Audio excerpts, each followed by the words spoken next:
Hi friend, welcome to PLC. आज के इस वीडियो में हम लोग स्विच केस स्टेटमेंट के बारे में पढ़ेंगे। देखिए, स्विच केस स्टेटमेंट ये अगर देखा जाए तो लैडर इफ हमने जो पढ़ा पिछले वीडियो में उसका अल्टरनेटिव के तौर पे काम करता है। मतलब कि जो प्रोग्राम आप लैडर इफ पे बना सकते हैं उन सारे प्रोग्राम को आप स्विच केस में भी बना सकते हैं। हाँ, स्विच केस में बनाना आसान होता है, लैडर इफ में बनाना थोड़ा सा उलझाऊ होता है। हालांकि कॉन्सेप्ट क्लियर है तो आप उसमें भी बना सकते हैं, लेकिन उसके मुकाबले इसमें बनाना थोड़ा सा आसान होता है। तो आइए देखते हैं हम लोग कि स्विच केस क्या है, स्विच केस स्टेटमेंट कैसे काम करता है। ठीक है, तो पहले हम लोग डिफिनेशन पढ़ेंगे, फिर सिंटेक्स देखेंगे, फिर साथ ही साथ एक एग्जाम्पल करेंगे।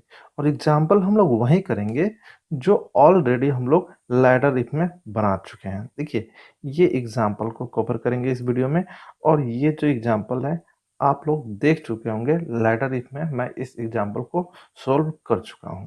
ठीक है, लेकिन यहाँ पे स्विच केस का यूज करके इसी एग्जाम्पल को हम लोग सोल्व करेंगे। तो चलिए जल्दी से शुरू करते हैं, फिर आगे बढ़ते हैं। चलिए, तो हम लोग क्या करते हैं, पहले इसका डेफिनेशन क्या करता है इस चीज को देखते हैं। Switch case statement in C test the value of a variable and compares with the multiple cases. ये क्या करता है, स्विच केस क्या करता है, एक वेरिएबल के वैल्यू जो होता है उसको क्या करता है, लेता है और उसको कंपेयर करता है। किस चीज से कंपेयर करता है, मल्टीपल केसेस से। तो थोड़ा सा सिंटेक्स पे भी गौर करते हैं साथ ही साथ। देखिए, ये एक सिंटेक्स है। ठीक है, यहाँ पे स्विच एक कीवर्ड है और इसके अंदर आप क्या कर सकते हैं, एक वेरिएबल रख सकते हैं, एक्सप्रेशन भी रख सकते हैं। एक्सप्रेशन पे बाद में आएंगे, अभी वेरिएबल का चर्चा करते हैं।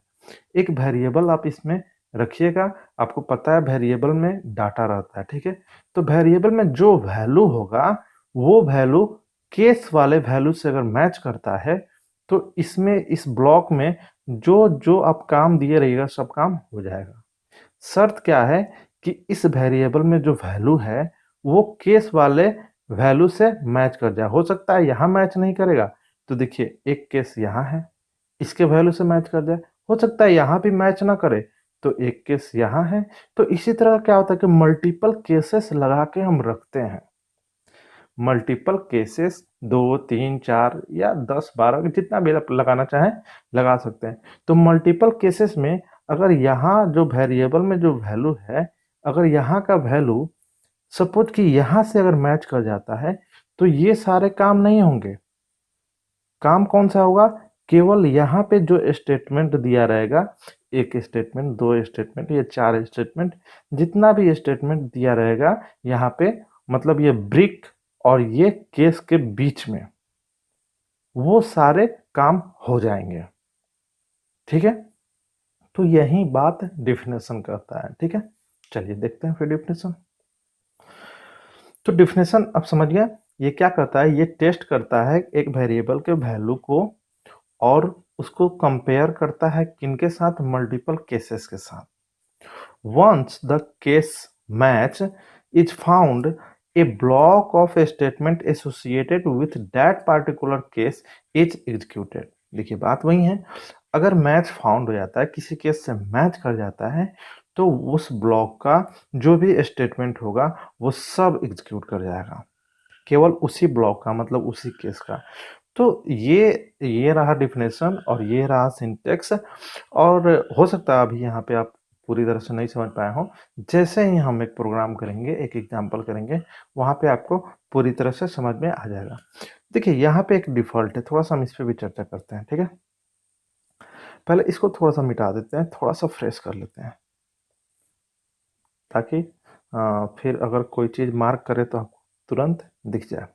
हाँ देखिए अब क्या होता है, यहाँ पे एक वेरिएबल है, ये स्विच के अंदर एक वेरिएबल है। ठीक है, इस वेरिएबल में अगर कोई वैल्यू है, वो वैल्यू यहाँ अगर मैच नहीं होता है, यहाँ मैच नहीं होता है, यहाँ मैच नहीं होता है, आगे भी अगर कुछ है वहाँ पे भी मैच नहीं होता है, तो डिफ़ॉल्ट में अगर कोई काम आप दिए हैं, कोई मैसेज दिए हैं, तो ये एग्जीक्यूट करता है।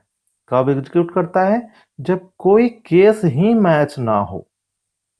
जब कोई केस ही मैच ना हो तो डिफ़ॉल्ट एग्जीक्यूट करता है। मतलब डिफ़ॉल्ट सेक्शन में, डिफ़ॉल्ट वाले जो ब्लॉक में आप एक काम या अनेक काम जो भी आप दिए रहिएगा वो सारा होगा। शर्त क्या है? अगर ऊपर से कोई भी केस मैच नहीं हो तो, ये एग्जीक्यूट करेगा। ठीक है? इतना क्लियर? अब थोड़ा-सा एक्सप्रेशन पे आते हैं। ठीक है? एक्सप्रेशन पे आते हैं। देखिए, यहाँ पे कहा गया है कि आप एक्सप्रेशन का भी यूज़ कर सकते हैं। एक्सप्रेशन का मतलब अरिथमेटिक एक्सप्रेशन। देखिए, लेकिन फिर भी यहाँ कंडीशन है। आप एक्सप्रेशन आपको पता होगा, अरिथमेटिक एक्सप्रेशन क्या है? जैसे कि मान लीजिए कि ये 2 वेरिएबल है, ठीक है? ए और ये बी 2 वेरिएबल है, ठीक है? ए में है 5 और बी में है 7, ठीक है? तो आप यहाँ पे स्विच केस के अंदर a प्लस बी अगर लगाते हैं, तो ये रन कर जाएगा, ठीक है? मतलब आपको पता है कि इनसे क्या रिजल्ट निकल के आएगा? 12, 12 आएगा और फिर 12 मैच करना चाहिए कहीं भी। चेक करेगा कहीं मैच कर रहा है 12, मैच करेगा तो काम हो जाएगा। हाँ, याद क्या रखना है कि यहाँ पे इंटीजर इंटीजर हो, या तो वेरिएबल इंटीजर हो या जो भी एक्सप्रेशन से रिजल्ट आ रहा है वो इंटीजर ही आए। और एक चीज, कैरेक्टर कैरेक्टर कांस्टेंट। मतलब कैरेक्टर कांस्टेंट हम लोग पढ़े थे, जैसे कि ए अपने आप में एक कैरेक्टर है, बी ये भी कैरेक्टर है, कोई भी एक सिंबल जैसे कि है एट द रेट का सिंबल, ये भी अपने आप में एक क्या है? कैरेक्टर है। या हैश, ये भी अपने आप में क्या है? कैरेक्टर है। मतलब कोई भी कैरेक्टर कांस्टेंट भी यहाँ पे रहेगा वैल्यू के रूप में तो भी सही है, या इंटीजर कांस्टेंट रहेगा वैल्यू के रूप में तो भी सही है। फ्लोट नहीं होना चाहिए। मेरे समझाने का मकसद था कि फ्लोट नहीं काम करता है स्विच केस स्टेटमेंट में। एकदम इस चीज को ध्यान रखिएगा। ठीक है, चलिए अब हम बढ़ते हैं एक एग्जाम्पल पे और फिर एग्जाम्पल एक करके देखते हैं। तो देखिए, एग्जाम्पल क्वेश्चन तो खैर पुराना वाला ही है। क्वेश्चन क्या कहता है? Write a program to print days name according to user input, 1 for Sunday, 2 for Monday, 3 for Tuesday and so on. मतलब क्या कि यूजर जो है इनपुट करेगा, अगर 1 इनपुट करता है तो संडे प्रिंट हो जाए, 2 इनपुट करता है तो मंडे प्रिंट हो जाए, इसी तरह का काम हो। तो ये इस प्रोग्राम को हम लोग लैडर इफ पे बनाए थे, लेकिन अब क्या करेंगे? हम लोग स्विच केस पे बनाएंगे। तो चलिए चलते हैं कोडिंग करने। चलिए तो अब हम लोग क्या करते हैं? स्विच केस पे एक प्रोग्राम बनाते हैं। तो आपको क्या करना है? एक वेरिएबल बनाना है ताकि यूजर इनपुट कर पाए एक नंबर। इंट ए, ए ही नाम दे देते हैं, ठीक है? चलिए, आप यूजर को मैसेज दे दीजिए, inter A number two print days name, example 1 for Sunday.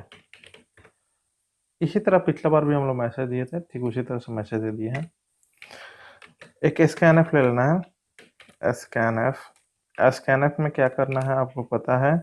User से इनपुट करना है तो परसेंट हमने लगाया और यहाँ पे कॉमा लगाकर ए। चलिए इतना काम हो गया। अब स्विच केस लगाना है, ठीक है? तो स्विच, देखिए छोटा में ही लिखना होगा, बड़ा में लिखिएगा तो एरर आएगा, ठीक है? स्विच और पैरेंथेसिस ओपन कीजिए, यहाँ पे वेरिएबल ए वेरिएबल हो गया, ठीक है? अब इसका शुरू होता है बॉडी, स्विच का ये बॉडी शुरू हो रहा है।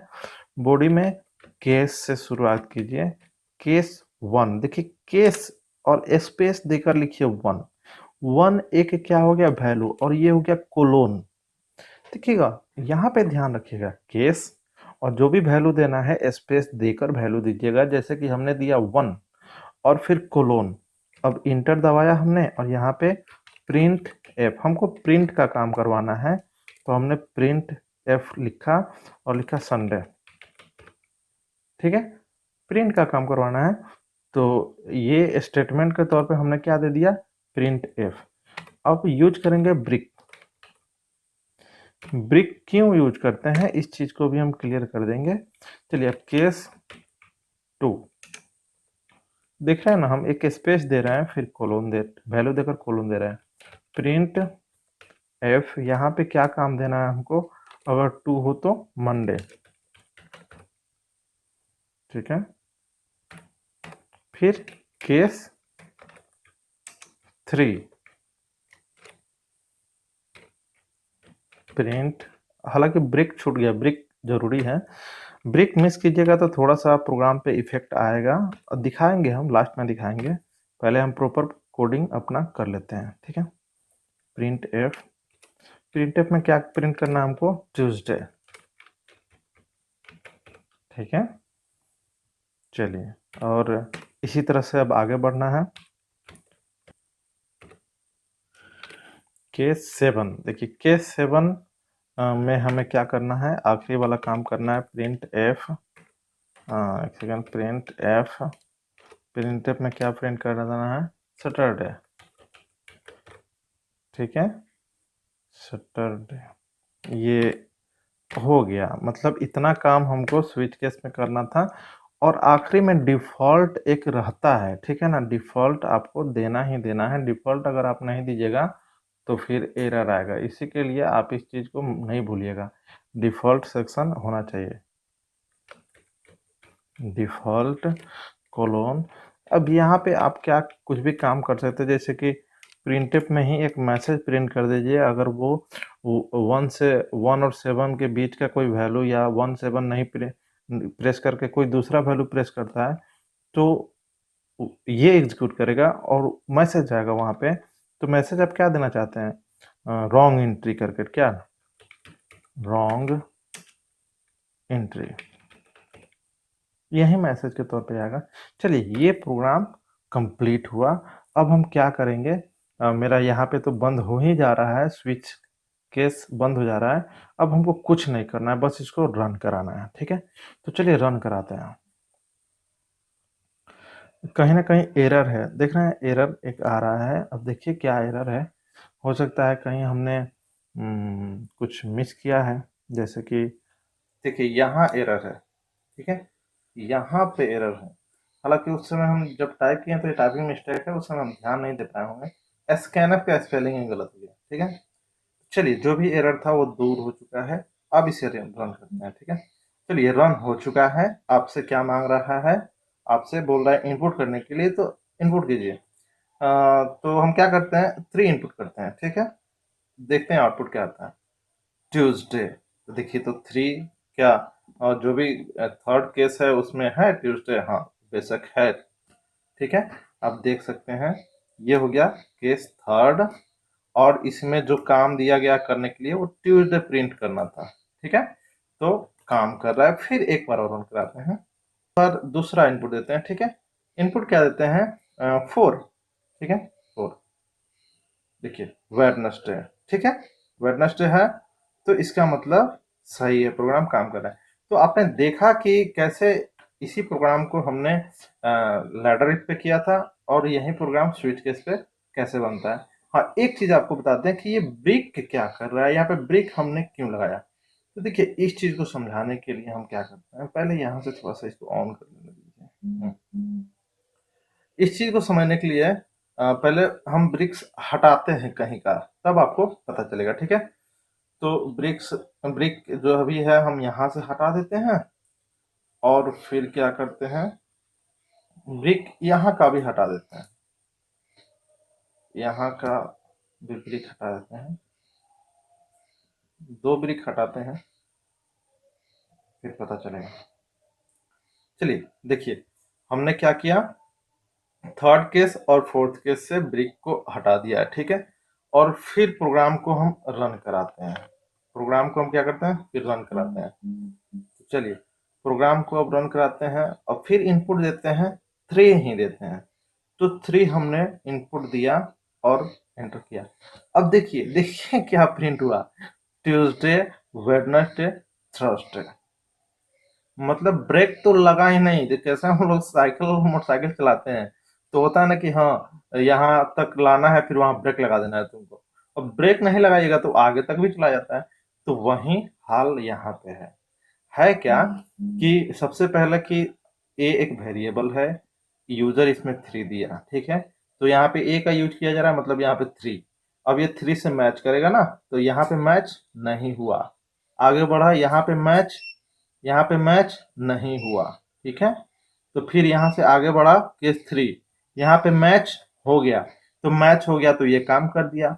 और फिर यहाँ से नीचे एकदम धड़ाधड़ काम करना शुरू कर देगा, क्योंकि वो पता है प्रोग्राम ऊपर से लेकर नीचे तक डायरेक्ट रन करता है। जब तक उसको डिस्टर्ब ना कीजिए, बीच में रोक टोक नहीं कीजिए, तो सब रन करते हुए आगे बढ़ने की कोशिश करेगा। तो यहाँ पे ये केस 3 को रन कर दिया और साथ में केस 4 को भी रन कर देगा, क्योंकि बीच में कहीं ब्रेक ही नहीं लग पा रहा है। और फिर वो क्या हो रहा है कि आगे केस 5 को भी रन कर दे रहा है, क्योंकि आगे यहाँ पे क्या है, थ्रस्टे है। और उसके बाद जाके ब्रेक लगा रहा है, ठीक है। उसके बाद इसीलिए ब्रेक लगा रहा है क्योंकि यहाँ पे हमने ब्रेक को यूज किया है। तो ब्रेक यहाँ लग जा रहा है, इसी के लिए ये एक सेकेंड, ये इरेज करने दी, हाँ। इसी के लिए ये प्रिंट नहीं हो रहा है और ये भी प्रिंट नहीं हो रहा है, क्योंकि यहाँ से तो शुरू हुआ धड़ाधड़ धड़ाधड़, इसको प्रिंट कर दिया और यहाँ पे आके ब्रेक लग गया। ब्रेक लगने का मतलब होता है अब इस स्विच केस से ही लूप बाहर आ जाए। स्विच केस से ही लूप बाहर आ जाए। तो स्विच केस का लास्ट कहाँ है, यहाँ पे है। तो जब कहीं भी आप ब्रेक कीजिएगा, ब्रेक का अगर आप कहीं भी यूज कीजिएगा, जैसे कि आपने ब्रेक का यूज किया है यहाँ पे, तो यहाँ से तो शुरू हो गया, इसको भी रन कर दिया, इसको भी रन कर दिया, इसको भी रन कर दिया। और जैसे ब्रेक एग्जीक्यूट होगा ना, तो ब्रेक तोड़ देता है एग्जीक्यूशन फ्लो और यहाँ से डायरेक्टली बाहर निकल जाएगा, यहाँ पे आ जाएगा, फिर ये काम करेगा और फिर एंड, ठीक है। तो जो भी ब्रेक हम यूज किए हैं उसको हम एक्सप्लेन कर दिए और आप समझ गए होंगे कि ब्रेक हटाने से क्या नुकसान हुआ आपको, ठीक है। अब मिलते हैं नेक्स्ट वीडियो में और एक और जो एग्जांपल है उसे लेकर। देखने के लिए थैंक यू। अगर अच्छा लगा तो प्लीज लाइक एंड सब्सक्राइब जरूर कीजिए।